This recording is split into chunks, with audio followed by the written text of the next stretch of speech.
الحمد للہ وکفا وسلام علی عبادہ الذین اصطفا اما بعد اعوذ باللہ من الشیطان الرجیم بسم اللہ الرحمن الرحیم وَإِذَا تُلِيَتْ عَلَيْهِمْ آیَاتُهُ زَادَتْهُمْ ایمانا سبحان ربک رب العزۃ عما یصفون وسلام علی المرسلین والحمد للہ رب العالمین اللهم صل على سيدنا محمد وعلى آل سيدنا محمد وبارك وسلم اللهم صل على سيدنا محمد وعلى آل سيدنا محمد وبارك وسلم اللهم صل على سيدنا محمد وعلى آل سيدنا محمد وبارك وسلم۔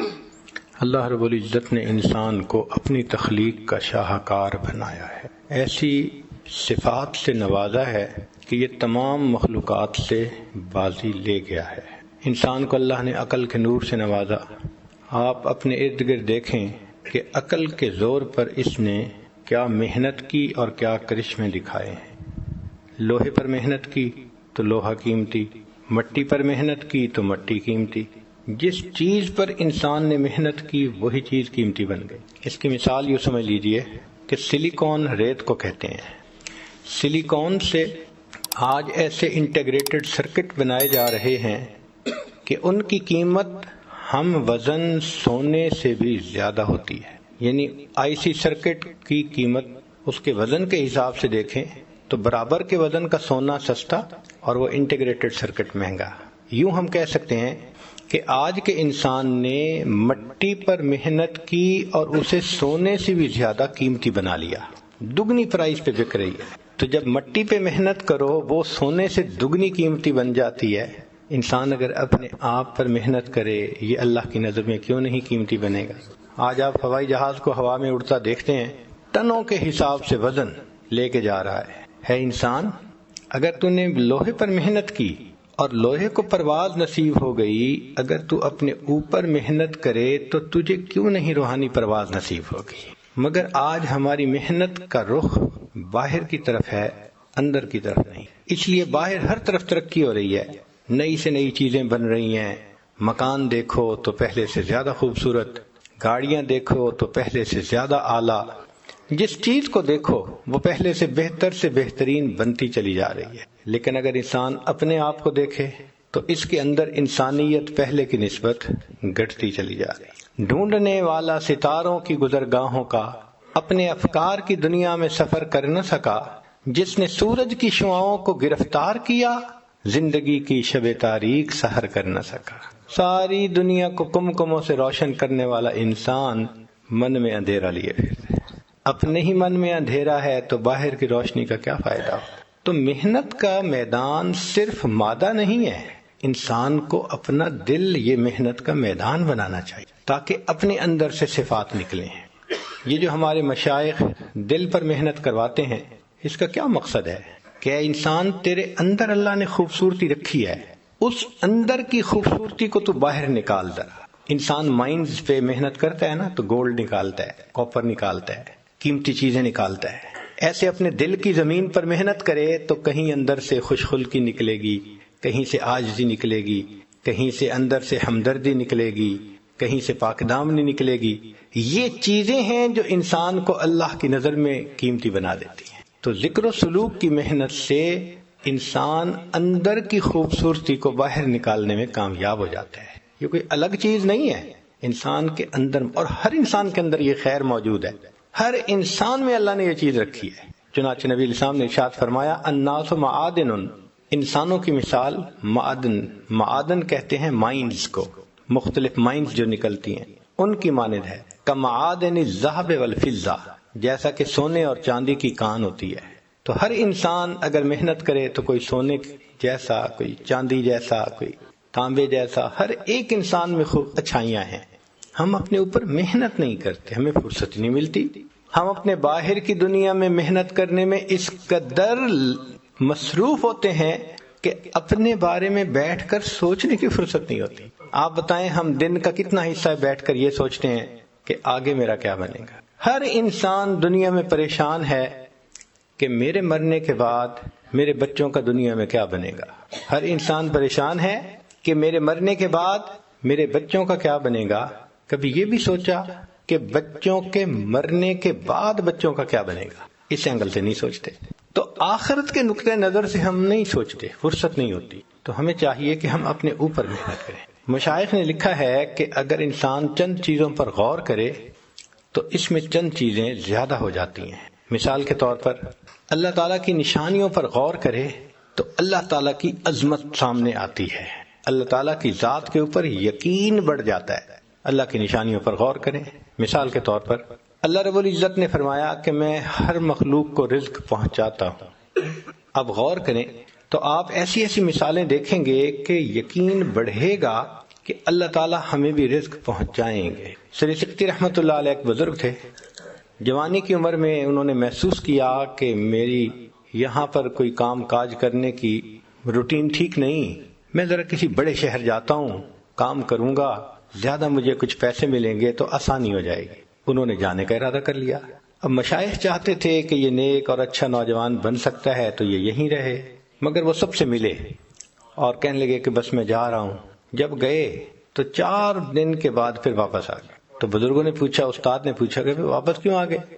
کہنے لگے جی میں راستے میں ایک درخت کے نیچے سویا، آنکھ کھلی تو میں نے دیکھا کہ ایک معذور چڑیا ہے، اس کا پر زخمی ہے، وہ اڑ نہیں سکتی اور وہ بیٹھی ہوئی ہے، اور ایک صحت مند چڑیا اپنے منہ میں ایک دانہ لے کے آتی ہے اور اس معذور چڑیا کے منہ میں ڈال دیتی ہے. تو میں نے دل میں سوچا کہ جو پروردگار عالم معذور چڑیا کو پال رہے ہیں تو میں تو صحت مند انسان ہوں، مجھے تو ضروری پالیں گے. اس لیے میں واپس آ گیا. ہمارے ایک دوست میڈیکل ڈاکٹر تھے، وہ ایک مرتبہ اپنے بچوں کو لے کر پہاڑوں کی طرف گئے چھٹیاں گزارنے کے لیے. وہاں ان کو ایک خوبصورت پتھر نظر آیا، بالکل گول، بڑا پیارا کلر تھا اس کا. تو جب بچے نے دیکھا اس نے کہا موم وہ دیکھو کتنا پیارا پتھر ہے. اس نے کہا اچھا بیٹا یہ جو ہمارا ڈرائنگ روم ہے نا اس کلر کے ساتھ یہ میچ کر رہا ہے، تو اٹھا لو، ہم اس کو وہاں پہ نا ڈیکوریشن کے طور پہ اور میموری کے طور پہ اس کو رکھیں گے. وہ کہتے ہیں وہ ½ کلو کا پتھر تھا، گول قسم کا. اٹھا لیا، ہم اپنے گھر لے کے آئے. 2 سال وہ پتھر ہمارے ڈرائنگ روم کے اندر پڑا رہا. ایک دن میری بیوی ڈرائنگ روم کی صفائی کروا رہی تھی تو اس نے سوچا کہ یہ کام کرنے والی عورت تو بہت ہی بے احتیاطی سے کام کرتی ہے، تو کہیں شیشے کی نازک چیزیں، ڈیکوریشن پیسز یہ خراب نہ کر دے، تو وہ میں خود صاف کر لیتی ہوں، باقی صفائی یہ کر دے گی. تو میری بیوی وہ جو ڈیکوریشن پیسز تھے ان کو اور شیشے کی چیزوں کو بڑے احتیاط سے بڑا کیئرفلی صاف کر رہی تھی. اس نے اس پتھر کو بھی اٹھایا کہ اس کو بھی میں صاف کر دوں. جیسے اس نے ہاتھ میں اٹھایا، اللہ کی شان کہ وہ پتھر سلپ ہوا اور نیچے فرش پہ گر گیا. اور جیسے ہی نیچے گرا تو اس کے 2 ٹکڑے ہوئے. تو میری وائف نے دیکھا کہ اندر سے وہ ہالو تھا اور اس کے اندر ایک کیڑا تھا. اس کیڑے نے فرش کے اوپر چلنا شروع کر دی. حیران رہ گئے کہ یا اللہ 2 سال یہ ہمارے گھر میں پتھر پڑا رہا ہے، اس کیڑے کو آپ نے بند پتھر کے اندر رزق کیسے پہنچایا؟ تو نے پتھر میں کیڑے کو پالا، خشک مٹی سے سبزہ نکالا. یہ تیرا ہے جہاں یہ زمین آسماں اے خدایا، کس نے تیری حقیقت کو پایا. اللہ تعالیٰ رزق پہنچا دیتے ہیں، ہر مخلوق کو رزق پہنچ رہا ہے. انسان کا تو پیٹ اتنا چھوٹا 2 روٹی سے بھر جاتا ہے. ایسی بھی مخلوق ہے جو منوں کے حساب سے کھاتی ہے. ہاتھی شاید ایک دن میں ٹنوں کے حساب سے کھا جاتا ہوگا. اللہ ان کو بھی رزق دے رہے ہیں، سبحان اللہ. تو جو پروردگار سمندر کی مخلوق کو رزق دیتے ہیں، ہوا کی مخلوق کو رزق دیتے ہیں، مٹی کی مخلوق کو رزق دیتے ہیں، وہ پروردگار انسان کو بھی تو رزق عطا فرمائیں گے. پھر انسان رزق کی خاطر کیوں جھوٹ بولتا ہے؟ کیوں کسی کو دھوکہ دیتا ہے؟ کیوں کسی کے مال پہ بری نظر جماتا ہے؟ کیوں چوری کرتا ہے؟ جب رزق ہمیں مل کے رہے گا، اللہ نے فیصلہ کر دیا، تو ہمیں چاہیے کہ ہم امانت داری اور دیانتداری کی زندگی گزاریں. یقین نہیں ہے، دل میں یقین کی کمی ہے، تو اللہ تعالیٰ کی نشانیوں پہ غور کریں تو پھر یقین بڑھ جاتا ہے. ہم لوگ ایک مرتبہ امریکہ میں ایک ایکویریم دیکھنے کے لیے گئے.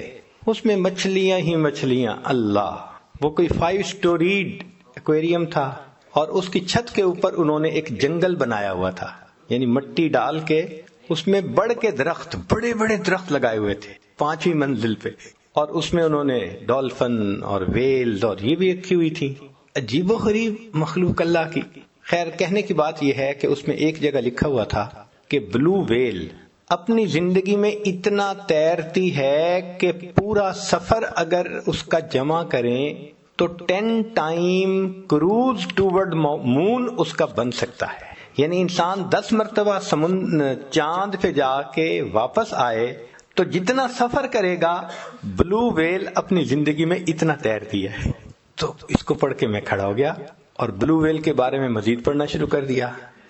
تو انہوں نے لکھا کہ اس وقت دنیا میں جتنے جاندار ہیں بلو ویل ان میں سب سے زیادہ بڑی ہے. بہت بڑا سائز لکھا ہوا تھا. کتنا بڑا سائز ہے؟ لکھا ہوا تھا کہ 200 پاؤنڈ اس کا وزن روزانہ بڑھتا ہے. 200 پاؤنڈ تو بندے کا وزن نہیں ہوتا. اب جس مخلوق کا وزن 200 پاؤنڈ ڈیلی بڑھ رہا ہے اس کا اپنا وزن کتنا ہوگا؟ اتنے میں وہاں کام کرنے والا جو سٹاف تھا ایک آفیسر آ گئے. تو میں نے ان کو روک کے پوچھا, میں نے کہا جی یہ ٹھیک لکھا ہوا ہے بھئی؟ ممکن ہے 20 پاؤنڈ بڑھتا ہو اور اشاریہ لگانے میں غلطی ہو گئی ہو. اس نے پڑھا تو مسکرایا. مجھے کہنے لگا سر ہم نے بہت محتاط فگر لکھی ہے 200, ادروائز میری اسٹڈی کے مطابق اس کا وزن 200 پاؤنڈ سے بھی زیادہ روزانہ بڑھتا ہے. اللہ اس کو بھی تو رزق دیتے ہیں. اور پتہ ہے اس کا رزق کیا ہے جو آنکھوں سے نظر نہیں آتا, آپ آنکھ سے نہیں دیکھ سکتے.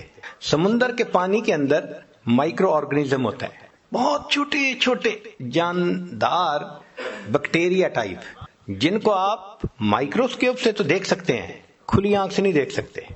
اب اگر وہ زیادہ بڑھ جائیں تو سمندر کا پانی جو ہے وہ زیادہ بدبودار اور گندا ہو جائے. اللہ نے اس کی کلیننگ کے لیے بلو ویل کو بنا دیا.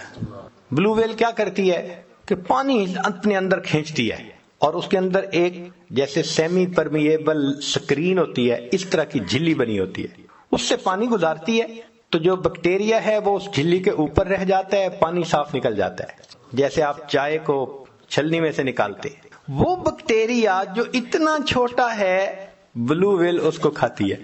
اللہ اکبر کبیرہ. وہ پروردگار جو دنیا کی سب سے بڑی مخلوق کو ایسے رزق سے پالتے ہیں جو آنکھوں سے نظر نہیں آتا. اے انسان تجھے اپنے رزق کے بارے میں کیا پریشانی لگی ہوئی؟ اللہ تعالی ہمیں بھی رزق پہنچائیں گے. ہمارا کام ہے نیکی کے ساتھ محنت کرنا, رزق اللہ پہنچا دیتے ہیں. آپ ذرا غور کیجئے, نبی علیہ الصلوۃ والسلام نے اپنے جوانی کے عمر میں تجارت کا سفر فرمایا. خدیجہ الکبریٰ رضی اللہ تعالی عنہا کا تجارتی مال تھا اور قافلہ تھا, وہ لے کر گئے, مال بیچا اور دگنے تگنے پروفٹ پہ وہ بکا. تو خدیجہ الکبریٰ رضی اللہ تعالی عنہا نے اپنے ایک غلام کو بھی ساتھ کر دیا تھا کہ یہ واپس آ کر مجھے ذرا صحیح حالات سنائے گا. اب پروفٹ کو دیکھ کے اس کو یقین نہ ہوا, اتنا پروفٹ پہلے تو کبھی بھی نہیں ہوا. کیا وجہ بنی تھی کہ نبی علیہ الصلوۃ والسلام کے پاس مال تھا مگر پرایا تھا, مال تھا مگر پرایا تھا. مگر نبی علیہ السلام کے پاس صداقت اپنی تھی, دیانت اپنی تھی, عدالت اپنی تھی. نبی علیہ الصلوۃ والسلام نے اپنی ان صفات کو پرائے مال پر لگایا, اللہ نے اس کو تگنا چوگنا کر دیا. اے انسان تو اپنی ان صفات کو اپنے مال پہ لگائے گا, اللہ تیرے مال میں برکت کیوں نہیں عطا فرمائیں گے؟ تو اللہ تعالیٰ کی نشانیوں پر غور کرنے سے انسان کے اندر یقین بڑھتا ہے اللہ تعالیٰ کی ذات کے ساتھ. دوسری بات کہ اللہ تعالیٰ کی نعمتوں پر غور کرنے سے اللہ تعالیٰ کے ساتھ محبت بڑھتی ہے. اللہ تعالیٰ نے ہمیں کتنی نعمتوں سے نوازا ہے, ہم گن بھی نہیں سکتے. ایک مرتبہ حرم میں ایک آدمی کو میں نے دیکھا, اس کے دونوں بازو اس کے کندھے سے کٹے ہوئے تھے اور وہ نماز پڑھ رہا تھا. یقین جانو اس کو دیکھ کے آنسو تھمتے نہیں تھے. میں سوچتا ہی رہا, یا اللہ یہ اپنا چہرہ کیسے دھوتا ہوگا, یہ کھانا کیسے کھاتا ہوگا, یہ کپڑے کیسے بدلتا ہوگا.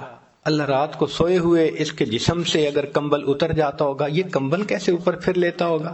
پھر اس وقت احساس ہوا اللہ آپ نے جو یہ نعمت ہمیں بن مانگے عطا فرمائی, ہم نے اس نعمت کو گناہوں میں استعمال کر لیا. اللہ تعالی ہمیں بینائی نہ دیتے ہم اندھے ہوتے, گویائی نہ دیتے ہم گنگے ہوتے, سماعت نہ دیتے ہم بہرے ہوتے, رزق نہ دیتے ہم بھوکے ہوتے, پانی نہ دیتے ہم پیاسے ہوتے, کپڑے نہ دیتے ہم ننگے ہوتے, اللہ تعالیٰ صحت نہ دیتے ہم بیمار ہوتے.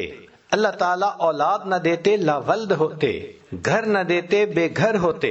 اگر اللہ تعالیٰ ہمیں علم نہ دیتے ہم جاہل ہوتے، اگر اللہ تعالیٰ ہمیں عزت نہ دیتے ہم ذلیل ہوتے۔ اے انسان، تو جو عزتوں بھری زندگی گزار رہا ہے یہ تیرے مالک کا کرم اور احسان ہی تو ہے۔ اللہ کی رحمت کی نظر ہٹتی ہے، انسان گھر بیٹھے بٹھائے ذلیل ہو جاتا ہے، سروں سے دوپٹے اتر جاتے ہیں۔ اللہ اکبر کبھی۔ ایک وقت ہوتا ہے مٹی کو ہاتھ لگائے سونا بنتی ہے، اور جب دن پلٹتے ہیں پھر کہتے ہیں حضرت آج تو سونے کو بھی ہاتھ لگائیں تو مٹی بن جاتا ہے۔ تو ہم اللہ تعالیٰ کی نعمتوں پر غور کریں تو اللہ تعالیٰ کی محبت ہم دل میں بڑھ جائے گی۔ اللہ تعالیٰ کی نشانیوں پر غور کرنے سے یقین بڑھتا ہے، نعمتوں پر غور کرنے سے اللہ تعالیٰ کی محبت بڑھتی ہے، اور اللہ کے وعدوں پر غور کرنے سے اعمال کرنے کی رغبت بڑھ جاتی ہے۔ ہمیشہ اللہ کے وعدے سچے، ہمیشہ سچے۔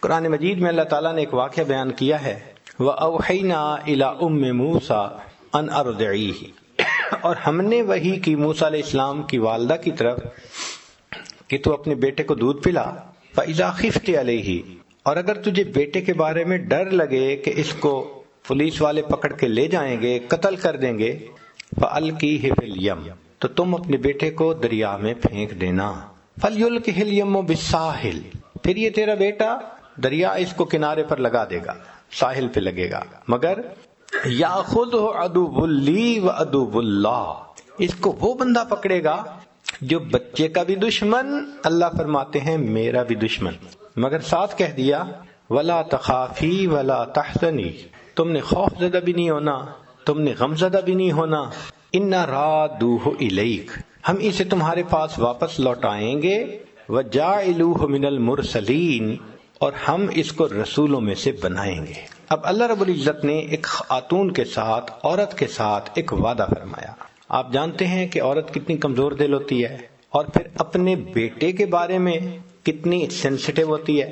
جنگل کا سفر کرے نا تو بتاتے ہیں کہ بھئی وہاں اگر کسی فیمیل کے ساتھ بچہ ہو تو وہ بہت زیادہ کیئرفل ہوتی ہے، قریب نہیں آنے دیتی کسی کو۔ اگر ایک عام جاندار بچے کے بارے میں اتنا سینسیٹیو ہے تو انسان ہے، تو ماں کا دل بچے کے بارے میں تو بہت ہی زیادہ نازک ہوتا ہے۔ اس بچے کے بارے میں اللہ فرما رہے ہیں کہ تو اس کو دریا میں ڈال دینا۔ اب عقل کہتی ہے یا اللہ، آپ نے اگر اسے رسولوں میں سے بنانا ہے تو میں کسی غار میں چھوڑ آتی ہوں، میں اس کو چھت کے اوپر سلا دیتی ہوں، کسی کو پتہ ہی نہ چلے۔ نہیں، اللہ تعالیٰ بندے کے مشاہدے کو توڑتے ہیں، دیکھتے ہیں کہ اس کو میرے وعدوں پہ یقین ہے یا نہیں، اس لیے فرمایا تو نے اسے پانی میں ڈالنا ہے۔ عقل کہتی ہے کہ پانی میں ڈالنے کے لیے مجھے ایک بکسا بنانا پڑے گا، اگر اس میں نے سانس لینے کے لیے سوراخ چھوڑے کہ ہوا جائے تو ان سوراخوں سے پانی اندر جائے گا، بچہ ڈوب کے مر جائے گا۔ اگر اس کو واٹر ٹائٹ بنایا تو وہ ایئر ٹائٹ بھی ہو جائے گا اور بچہ دم گھٹ کے مر جائے گا۔ عقل کہتی ہے تیرا بچہ بچ نہیں سکتا، مگر حکم خدا ہے دریا میں ڈالو۔ یہ ایک ٹیسٹ ہے، یہ ایک امتحان ہے، اور امتحان بھی ماں کا بچے کے بارے میں۔ کتنا کمزور دل ہوتا ہے، مگر وہ خاتون اللہ کے وعدے پر یقین رکھتی تھی، بھروسہ رکھتی تھی۔ چنانچہ جب ایسا ماحول ہوا کہ خطرہ ہوا، اس نے بچے کو ایک بکسے میں ڈالا اور بکسے کو دریا میں ڈال دی۔ ذرا غور کیجئے، جب اس نے بکسے کو دریا میں ڈال دیا ہوگا دل کا کیا حال ہو رہا ہوگا۔ واپس گھر آ گئی، دل اداس ہے، غمزدہ ہے، کہہ بھی نہیں سکتی، رو بھی نہیں سکتی، مگر چپ ہے، پتہ نہیں میرے بچے کے ساتھ کیا بنا ہوگا۔ اب ادھر اللہ تعالیٰ نے اس بچے کو کنارے تک پہنچا دیا۔ فرعون اپنی بیوی کے ساتھ وہاں پر چہل قدمی کر رہا تھا، تو اس کے ساتھ اس کے غلام تھے، انہوں نے بکسا دیکھا، پکڑا، لا کے پیش کر دیا۔ اس نے کہا کھولیں۔ جب انہوں نے بکسے کو کھولا، اللہ تعالیٰ فرماتے ہیں وَأَلْقَيْتُ عَلَيْكَ مَحَبَّةً مِّنِّي، اے میرے پیارے موسیٰ علیہ السلام، ہم نے آپ کے چہرے پر محبت کی تجلی ڈال دی تھی۔ ایک تو بچہ ویسے ہی خوبصورت ہوتا ہے بچپن میں، تو اللہ فرماتے ہیں کہ ہم نے محبت کی تجلی، تو مفسرین نے لکھا اتنا خوبصورت چہرہ تھا، چمکتا چہرہ تھا کہ بچہ تو ڈائمنڈ کی طرح، ایک معصومیت، اوپر سے خوبصورتی۔ تو اس کو دیکھتے ہی فرعون کی بیوی اپنا دل دے بیٹھی، کہنے لگی لا تقتلوہ، اسے قتل نہیں کرنا، عسا ان ینفعنا او نتخذہ ولدا، ہم اس کو اپنا بیٹا بنائیں گے، ہم اس سے نفع پائیں گے۔ اب جب بیوی نے کہہ دیا تو فرعون جو ہزاروں بچوں کو قتل کروا چکا تھا کہنے لگا ٹھیک ہے، اگر تم کہتی ہو تو میں ایسا نہیں کرتا۔ اب یہ آیت پڑھ کے ہم عورتوں کو کہتے ہیں کہ تم کہتی ہو خاوند نہیں سنتا، وہ تو بڑے بڑے فرعون سنا کرتے تھے، بیوی کی کون نہیں سنتا ہے؟ تو وہاں پر بیوی نے کہہ دیا لا تقتلوا، اس کو قتل نہیں کرنا، ہم بیٹا بنائیں گے۔ تو فرعون نے دین اینڈ دیئر ڈیسیژن لے لیا، ہم نے اسے قتل نہیں کرنا۔ ہزاروں کو قتل کروا چکا ہے، دیکھو اللہ نے کیسے بچے کو بچایا۔ اب جب بیٹا بنا لیا، ہوا یہ تھا کہ اس کے ذہن میں یہ بات گئی تھی فرعون کے کہ جب اس بچے کو بیٹا بنا کے اپنے گھر میں پالوں گا تو یہ مجھ سے کیوں تخت و تاج چھینے گا، یہ تو میرا وفادار ہوگا، لہذا چلو میں اس کو قتل نہیں کرواتا۔ اب اس نے کہا کہ بچے کو لے کے چلو۔ اس زمانے میں یہ فیڈر کی مائیں نہیں ہوتی تھیں، عورتیں ہی بچے کو دودھ پلا سکتی تھیں، تو بچے کو دودھ پلانے کا وقت آ گیا۔ ایک عورت دودھ پلاتی ہے، بچہ نہیں پیتا، اللہ تعالیٰ فرماتے ہیں وَحَرَّمْنَا عَلَيْهِ الْمَرَاضِعَ مِنْ قَبْلِ، ہے میرے پیارے موسیٰ علیہ السلام، ہم نے ان کے اوپر عورتوں کے دودھ کو پہلے ہی حرام کر دیا تھا، یعنی وہ سوٹ نہیں کرتا تھا اس بیبی کو، لہذا جو عورت آتی دودھ فیڈ کرتی وہ نہیں پیتا، دودھ فیڈ کرنے لگتی وہ بچہ نہیں لیتا۔ تو فرعون نے کہا کہ بھائی ذرا اعلان کرو کہ جتنی بھی عورتیں دودھ پلانے والی ہیں وہ آئیں اور ذرا آ کے دیکھیں۔ رات گزر گئی، بچے نے کسی کا دودھ ایکسیپٹ نہیں کیا۔ فرعون کو نیند بھی آ رہی ہے، تھکا ہوا بھی ہے، اب وہ وش کرتا ہے کہ کسی عورت کا دودھ یہ ایکسیپٹ کرے تو ہمارا مسئلہ حل ہو، مگر بچہ رو رہا ہے، بیوی سے رونا نہیں دیکھا جاتا اور اس سے بیوی کی پریشانی نہیں دیکھی جاتی، اور عورتیں آ رہی ہیں مگر ان کا دودھ بچہ قبول نہیں کرتا۔ ساری رات گزر گئی، اللہ تعالیٰ فرماتے ہیں وَأَصْبَحَ فُؤَادُ أُمِّ مُوسَىٰ فَارِغًا، اور موسیٰ علیہ السلام کی والدہ نے جو وہ رات گزاری بڑے بےتابی میں، اور اس نے غم زدہ دل کے ساتھ صبح کی، ان قادت لتبدی بھی لولا الربتنا علی قلبہا، اگر ہم اس کے دل کو گرا نہ دیتے تو وہ تو اپنا راز کھول بیٹھتی۔ کیا مطلب؟ رو لیتی، لوگوں کو پتہ چل جاتا کہ وہ گمشدہ بچہ اسی کا ہے۔ اللہ فرماتے ہیں ہم نے دل کو گرا دے دی، تسلی دے دی، وہ روئی نہیں مگر غمزدہ تو تھی۔ صبح اٹھ کے بیٹی سے کہنے لگی، موسیٰ علیہ السلام کی جو بہن تھی، لڑکپن میں تھی وہ بھی، بیٹی جاؤ ذرا دیکھو بھائی کس حال میں ہے۔ وہ بچی دوڑی ہوئی گئی اور اس نے جا کے وہاں جو حالات دیکھے کہ ایک عورت دودھ پلانے لگتی ہے، بچہ نہیں قبول کرتا، پھر دوسری دودھ پلاتی ہے، پھر تیسری، ایک لائن لگی ہوئی ہے۔ تو جب اس نے یہ دیکھا تو اس نے فرعون کو کہا هل ادلکم علی اہل بیت یکفلونہ لکم وہم لہ ناصحون، کیا میں تمہیں ایسے گھر والوں کے بارے میں نہ بتاؤں کہ جو اس کی کفالت بھی کریں گے، دودھ بھی پلائیں گے اور بڑے ہمدرد بھی ہوں گے۔ تو فرعون کے دل میں کھٹکا تو ہوا، کیوں یہ کہہ رہی ہے؟ تو اس نے سر کے بالوں سے پکڑا، اے لڑکی تو کیوں کہہ رہی ہے ایسے؟ اس نے کہا جی ہم آپ کی رعایا ہیں، ہم آپ کی خیر خواہی نہیں کریں گے تو کون کرے گا؟ اس نے کہا بات تو ٹھیک ہے، لے آؤ جس کو لاتی ہو۔ موسیٰ علیہ السلام کی بہن دوڑی ہوئی آئی اور آ کے امی چلو چلو بچہ دودھ نہیں پی رہا، تو ماں آ گئی۔ اب جب ماں نے دودھ پلایا تو موسیٰ علیہ السلام نے پینا شروع کر دیا، بچے نے فوراً پینا شروع کر دیا، ایک شور مچ گیا، ایک عورت کا دودھ بچے نے ایکسیپٹ کر لیا۔ وہ فرعون کو تو پہلے ایگزرٹ ہو چکا تھا، ایگزاسٹڈ تھا، سونا چاہتا تھا، وہ بدبخت تو سننا چاہتا تھا کہ بچہ دودھ قبول کرے تو میری جان چھوٹے۔ جب اس کو نیوز ملی نا، کہنے لگا ہاں بالکل ٹھیک ہے، اس عورت کو جانے نہیں دینا، میں سونے جا رہا ہوں۔ لو جی، عورت کو گھر میں رکھ لیا گیا، عورت دودھ پلاتی ہے، بچہ خوشی سے پی لیتا ہے، اب بچہ خوش ہو کے ہنستا ہے، کھیلتا ہے، سب بہت مطمئن ہے۔ تیسرا دن ہوا تو موسیٰ علیہ السلام کی والدہ نے فرعون سے کہا کہ دیکھو بھائی، اپنا گھونسلہ اپنا، کچا ہو یا پکا، میں تو اس محل میں نہیں رہ سکتی، میں تو اپنے گھر واپس جا رہی ہوں۔ جب وہ واپس جانے لگی اور فرعون نے دیکھا کہ یہ رکے گی نہیں، کہتے اچھا سنو، ہمارے بیٹے کو بھی ساتھ لے جاؤ، اس کو دودھ تم وہاں پلاتی رہنا، ہم تیری تنخواہ وہیں پہ بھیج دیا کریں گے۔ اللہ تعالیٰ قرآن مجید میں فرماتے ہیں فَرَدَدْنَاهُ إِلَىٰ أُمِّهِ، ہم نے اسے لوٹا دیا اس کی ماں کی طرف، کئی تقر عینها، تاکہ اس کی آنکھیں ٹھنڈی ہوں، ولا تحزن، اور وہ غم زدہ نہ ہو، ولتعلم، اور وہ جان لے ان وعد اللہ حق، اللہ کے وعدے سچے ہیں، ولکن اکثرهم لا یعلمون، ہم بندے نہیں سمجھتے واقعی اللہ کے وعدے تو سچے ہوتے ہیں۔ آپ کہیں گے جی بڑی دور کی مثال ہے، قریب کے زمانے کی مثال دیکھنی ہے تو نبی علیہ الصلوۃ والسلام کی مثال دیکھ لیجیے۔ مکہ مکرمہ میں شروع میں کیا حالات تھے؟ جو کلمہ پڑھتا تھا اسی کو مار پڑتی تھی، کسی کے سینے پہ چٹان رکھ دی جاتی تھی، کسی کو ریت پہ گھسیٹا جاتا تھا، کسی کو مارا جاتا تھا۔ سمیہ رضی اللہ عنہ کی ایک ٹانگ کو ایک اونٹ کے ساتھ رسے سے باندھا، دوسری ٹانگ کو دوسرے اونٹ سے، اور دونوں اونٹوں کو مخالف سمت میں انہوں نے بھگایا، اور ان کی پوری باڈی جو تھی وہ درمیان میں سے شیئر آف ہو گئی۔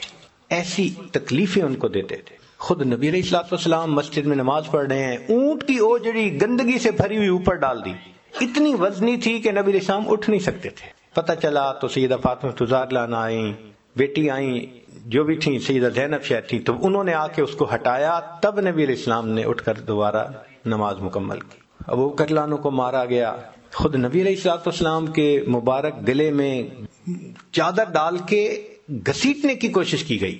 یہ حال تھا ابتدا میں، کنڈی دے کے کلمے کی تعلیم کر رہے تھے، اور اس پر بھی ابو جہل نے بیٹھ کے پروگرام بنایا کہ ان کو قتل کرو، جان چھڑاؤ، 100 اونٹ کا انعام متعین کر دیا۔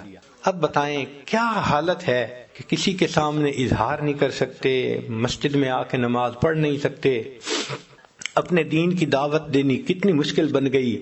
اور اس وقت اللہ تعالیٰ وعدہ فرماتے ہیں کہ اے میرے حبیب صلی اللہ علیہ وسلم، آپ یہاں سے ہجرت کر جائیے، ان الذی فرض علیک القرآن لرادک الی معاد، جس ذات نے آپ پہ قرآن کو نازل کیا وہ آپ کو دوبارہ اسی جگہ پر واپس لوٹائے گا۔ یقین نہیں آتا آنکھوں کو، عقل سوچنے سے عاجز ہے۔ جہاں ہر گھر میں دشمن ہیں، اپنے دشمن بن گئے ہیں اور جان کے پیاسے بن گئے ہیں، یہاں اللہ فرماتے ہیں کہ ہم تمہیں لوٹائیں گے۔ تو اللہ کے حبیب صلی اللہ علیہ وسلم نے ہجرت کا ارادہ کر لیا اور بیت اللہ پر آخری نظر ڈالی، اور بیت اللہ پر نظر ڈالتے ہوئے محبوب صلی اللہ علیہ وسلم کی آنکھوں میں آنسو تھے۔ فرمایا بیت اللہ میں تجھے کبھی نہ چھوڑتا، اس شہر کے لوگ مجھے یہاں رہنے نہیں دیتے۔ تو آنسوؤں کے ساتھ آپ صلی اللہ علیہ وسلم رخصت ہوئے اور مدینہ طیبہ آئے۔ اب کافروں کو اپنی طاقت پہ اتنا ناز تھا کہ وہ چپ کر کے بیٹھ جاتے، بھئی چلو یہ مخالف تھے چلے گئے، مکہ خالی ہو گیا۔ نہیں، وہ 400 کلومیٹر دور پھر لڑنے کے لیے آ گئے، اتنا ان کو طاقت میں ناز تھا۔ پھر اللہ تعالیٰ کی شان دیکھیں، چند سال گزرے کہ بالآخر ہجرت کے 10ویں سال کیا ہوا، نبی علیہ الصلوۃ والسلام فاتح مکہ بن کر مکہ مکرمہ میں داخل ہو رہے ہیں اور فرماتے ہیں الحمدللہ وحدہ، سب تعریفیں اللہ کے لیے ہیں، نصر عبدہ، اس نے اپنے بندے کی مدد کی، وحزم الاحزاب وحدہ، اور اس ایک اللہ نے سب کو شکست عطا فرمائی، اللہ نے فاتح بنا کر واپس لوٹا دیا۔ اللہ کے وعدے سچے۔ تو اللہ تعالیٰ کے وعدوں پر غور کریں تو انسان کے دل میں عمل کرنے کا جذبہ بڑھ جاتا ہے۔ پھر اللہ تعالیٰ کی وعیدوں پر غور کریں تو خوف خدا زیادہ ہو جاتا ہے۔ اللہ تعالیٰ کی وعیدیں، یعنی اللہ تعالیٰ نے جو اپنے عذاب کے بارے میں بتایا ہے نا کہ جو انسان گناہ کرے گا تو میرا ایسے عذاب آئے گا، اس پہ غور کرے۔ ہم نے اپنی زندگی میں دیکھا ہے، جس کو شراب کی عادت پڑی اس کی زندگی میں بربادی آنکھوں سے دیکھی گئی، جس بندے کو زنا کی عادت پڑی وہ مختلف بیماریوں کا لازمن مجموعہ بنا۔ حدیث پاک میں آتا ہے جو زنا کرتا ہے اس کی عمر گھٹا دی جاتی ہے۔ تو جس نے گناہ کا راستہ اختیار کیا بالآخر برباد ہوا، دنیا کی بھی ذلت، آخرت کی بھی ذلت۔ تو اللہ تعالیٰ کی وعیدوں پر غور کریں۔ اللہ اکبر کبیرہ۔ ایک واقعہ میں آپ کو سناتا ہوں، بات مکمل کرتا ہوں۔ ایک گزٹڈ آفیسر 22 گریڈ کا آدمی، سیکٹری لیول کا، منسٹر کے ساتھ جو کام کرتے ہیں، بڑے اختیارات ہوتے ہیں ان کے، اور وہ اگر رشوت لینے والے ہوں تو پھر ان کے پاس ملینز ہوتے ہیں۔ ایسا ہی ایک آدمی تھا، پرسنالٹی بھی بہت امپریسو تھی، تعلیم بھی بہت تھی، اور اس کے پاس رشوت کا مال بھی کروڑوں میں تھا۔ اس نے اپنا گھر بنایا ایک کالونی میں، قدرتاً مسجد بالکل قریب تھی۔ جب وہ شفٹ ہو گیا تو رویا ہوا تھا، تو مسجد میں فجر کی اذان ہوئی، اس کی آنکھ کھل گئی۔ اس نے کہا یہ کیا مسئلہ ہے، یہ روز میری نیند خراب کیا کرے گا۔ اس نے اگلے دن مؤذن کو بلوایا اور کہا کہ بھئی تم جو ہے اسپیکر پہ مت اذان دیا کرو۔ مؤذن نے نمازیوں کو بتایا تو نمازیوں نے کہا بھائی ہم بوڑھے ہیں، ہم تو گھڑی بھی نہیں دیکھ سکتے، اذان کے انتظار میں ہوتے ہیں، اذان ہوتی ہے تو ہم مسجد میں آتے ہیں اور ساری مسلمانوں کی آبادی ہے، کیا مسئلہ ہے تمہیں، کیوں تم اذان نہیں دیتے؟ انہوں نے کہا نہیں، تم اذان 2 لاؤڈ اسپیکر میں فجر کی کوئی بات نہیں۔ اگلے دن اس نے پھر اذان دی. اب یہ آفیسر صاحب جن کو اپنی طاقت کا، اختیارات کا، پیسے کا اتنا ناز تھا، یہ دن میں اٹھا، اس نے مؤذن کو بلوایا، ایک تھپڑ لگایا. تو یہ کہا نہیں تھا کہ اذان نہیں دینی، اسپیکر میں کیوں دی؟ اس نے کہا جی سارے محلے والے چاہتے ہیں کہ میں دوں، میں کس کی مانوں کس کی نہ مانوں.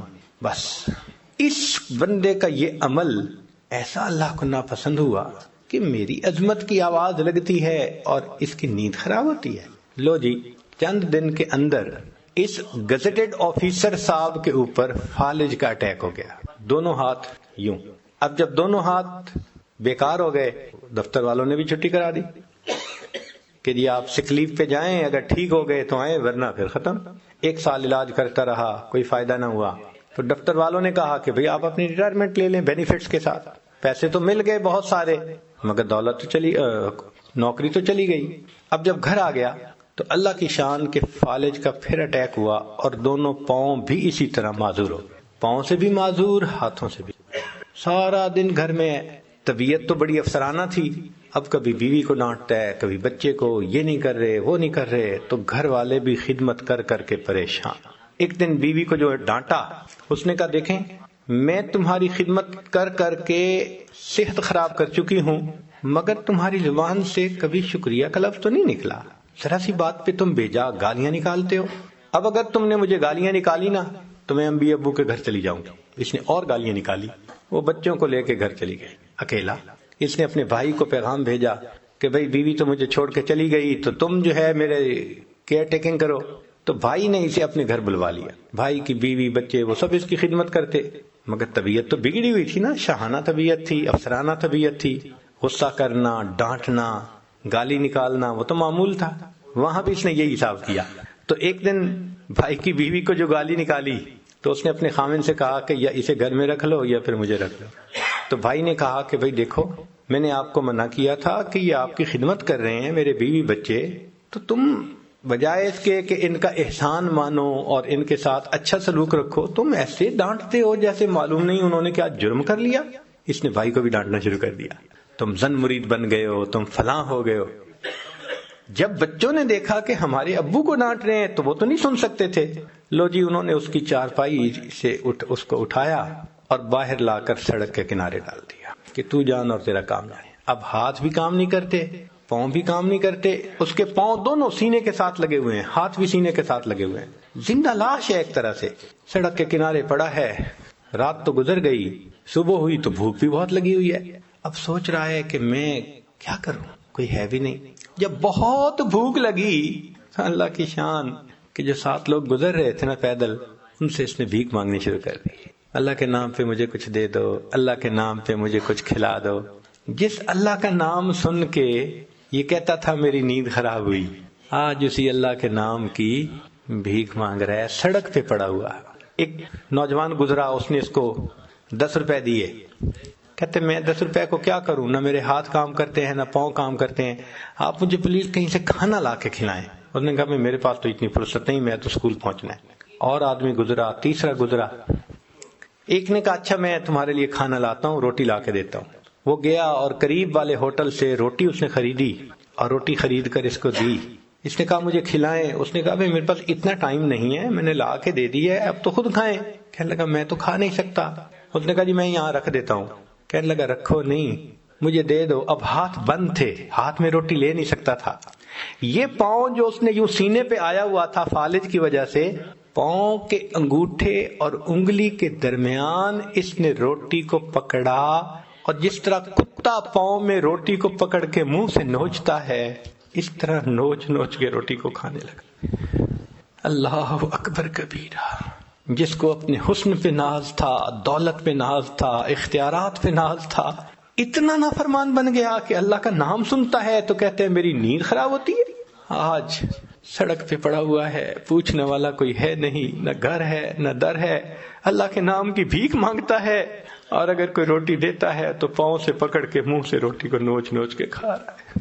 اللہ تعالیٰ جب بندے سے ناراض ہوتے ہیں پھر تگنی کا ناچ نچا دیتے ہیں. تو اللہ تعالیٰ کی وعیدوں پر غور کرنے سے پھر انسان کے دل میں خوف آ جاتا ہے.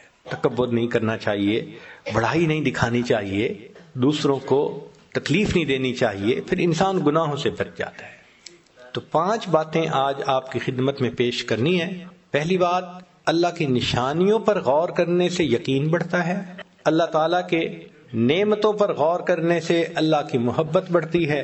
اللہ تعالیٰ کے وعدوں پر غور کرنے سے اعمال کی رغبت بڑھ جاتی ہے، اور اللہ کے وعیدوں پر غور کرنے سے اللہ کا خوف دل میں بڑھ جاتا ہے۔ اور آخری چیز، اپنے گناہوں پر غور کرنے سے ندامت کا احساس زیادہ ہو جاتا ہے۔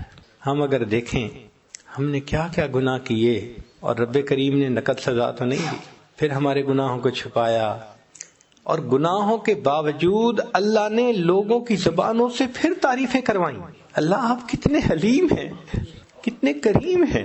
اللہ اکبر، ہم گناہوں پہ گناہ، گناہوں پہ گناہ۔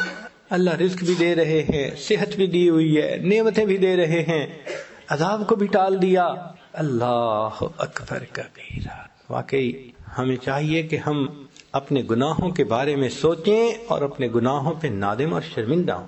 بکری اپنے مالک کی زیادہ وفادار، وہ گھاس کھا رہی ہوتی ہے نا، تو بکری چرانے والا دور سے آواز کرتا ہے اور بکری گھاس کھانا چھوڑ دیتی ہے۔ بکری نے مالک کی آواز پر گھاس کھانا چھوڑ دیا، ہم نے اپنے رب کے کہنے پہ گناہ کرنا تو نہیں چھوڑے، جانور سے بھی گئے گزرے بن کے۔ ڈاکٹر کے مشورے سے مریض حلال غذائیں چھوڑ دیتا ہے، جی مجھے کریم چیزیں نہیں کھانی، جی مجھے ہائی کولیسٹرول چیزیں نہیں کھانی، جی مجھے یہ میٹ نہیں کھانا، فلاں نہیں کھانا۔ ڈاکٹر کے کہنے پہ اگر مریض کھانے چھوڑ دیتا ہے، اللہ کے کہنے پہ ہم حرام چیزوں کو کھانا کیوں نہیں چھوڑ، حرام چیزوں کو پینا کیوں نہیں چھوڑ سکتے؟ جانوروں سے بھی گئے گزرے بن گئے۔ تو انسان نیکی کرے تو اللہ کی مدد آئے گی، گناہ کرے تو پھر اللہ کی طرف سے پکڑ آئے گی۔ اس لیے حضرت مفتی منشفی رحمۃ اللہ علیہ نے ایک عجیب بات لکھی ہے، فرماتے ہیں کہ اے انسان تو جتنا چاہے گناہ کر، اے انسان تو جتنا چاہے گناہ کر، اگر اللہ نے تیری اسی زندگی کو جہنم نہ بنا دیا تو یاد رکھ۔ اور واقعی ایسا ہوتا ہے، ہم دیکھتے ہیں جو گناہوں میں پڑتے ہیں نا، ایسا الجھتے ہیں کہ اپنی زبان سے کہتے ہیں جی اس جینے سے تو مر جانا بہتر ہے، اب تو مر جاتا تو اچھا تھا۔ تو پھر کیا بہتر نہیں کہ ہم گناہوں کو ہی چھوڑ دیں تاکہ اللہ کی مدد ہمارے ساتھ آ جائے؟ تو اللہ تعالی ہمیں گناہوں سے بچنے کی، نیکوکاری کی زندگی گزارنے کی توفیق عطا فرمائے۔ وآخر دعوانا ان الحمد للہ رب العالمین۔